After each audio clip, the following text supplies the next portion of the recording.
game number 1 is getting underway right now. Super JJ has to get a win on the board tonight, but Green Sheep fighting for his teammate's life.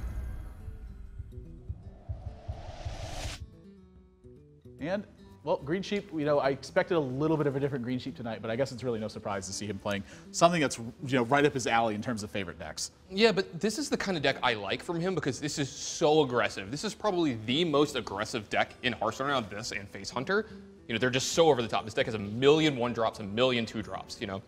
So when you set somebody up with this, you know, and then you go like full on control or some kind of combo deck in the second game, where do you go from there? It's so hard to guess where you're going because you're juking and jiving in all the ways. Plus, I think that card is so good in Hearthstone right now.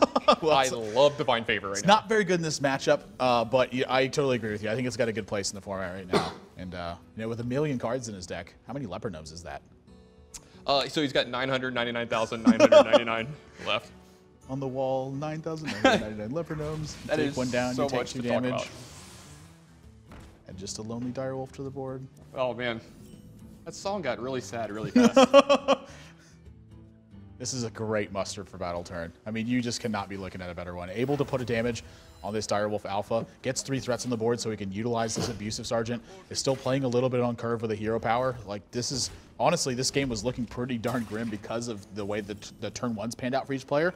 But, you know, Doom Guards, they travel in packs, and suddenly Green Sheep looking like he's got a real opportunity to win this game. Yeah, I mean, Muster for Battle does that in a lot of games.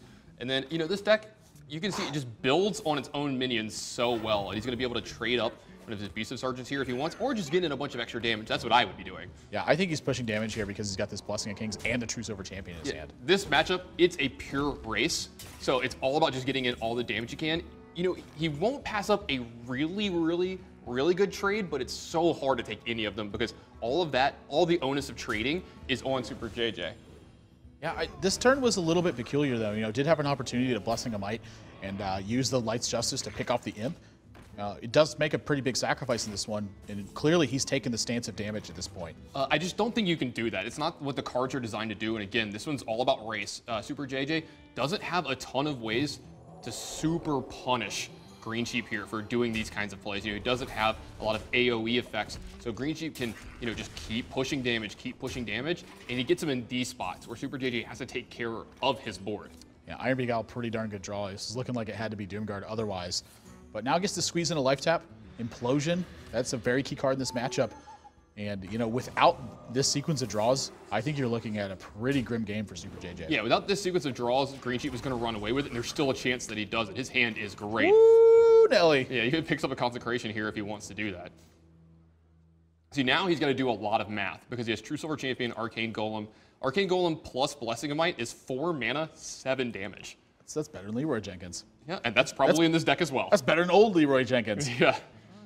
So he's got to do a lot of math on how he wants to play his turns out here because he can push for tons of damage. He just has to do it in the right order here. His mana is going to be, you know, very caught up here. I like this play. Just push for all of it. You know, every single time you deal with a Warlock player a little bit more damage, that's less life taps they get in the long term, and that's what this deck thrives on. Yeah, that's one of the things in this matchup, too. You punish them for life tapping so much. It's so hard for them to get any value out of it. Now, see, Green Sheep has him at an effective 5 here with an Arcane Golem and a Consecration in his hand. Yeah, this is looking lights out for Super JJ. This deck does not play anti-Healbot, and he's got plenty of ways to fortify this board position and take control of what's happening on the board, but he can't control Green Sheep's hand. Yeah, this queue up from Super JJ, it almost feels like he expected Green Sheep to maybe be running Druid or something like that, and that's something that, you know, Green Sheep's actually been doing a lot here. Yep, so this is the big push for Super JJ, but yeah, he has to do this, but it's going to be a little too little, a little too late. Any here. damage picked up from Green Sheep that he can play is going to end this game.